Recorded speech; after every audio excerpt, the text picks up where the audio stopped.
You can now talk with Photoshop inside ChatGPT, meaning Photoshop will be able to edit your photos based on your command that you provide to ChatGPT. This is so different from the traditional way of generating any image through AI, and there is no going back. Now, AI image generation has this biggest problem there, that it generates the image, but you don't have any control over it. I personally have generated thousands of images using AI, but there was this issue that I can't manually control the parameters.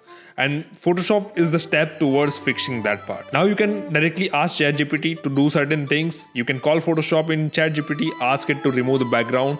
You can ask it to apply some effects onto it, and ChatGPT will do the work for you. Now I'll be honest with you guys that it is still in beta and it's in early phase, so there are limited options available for the editing purpose, but it's only going to get better. It's like the iPhone moment when the first iPhone was released. It's only going to get better. I'll be sharing with you a detailed tutorial about Photoshop into ChatGPT, but that's it for now. Let me know what do you think about this new feature in ChatGPT, and I'll see you guys in the next one. See ya.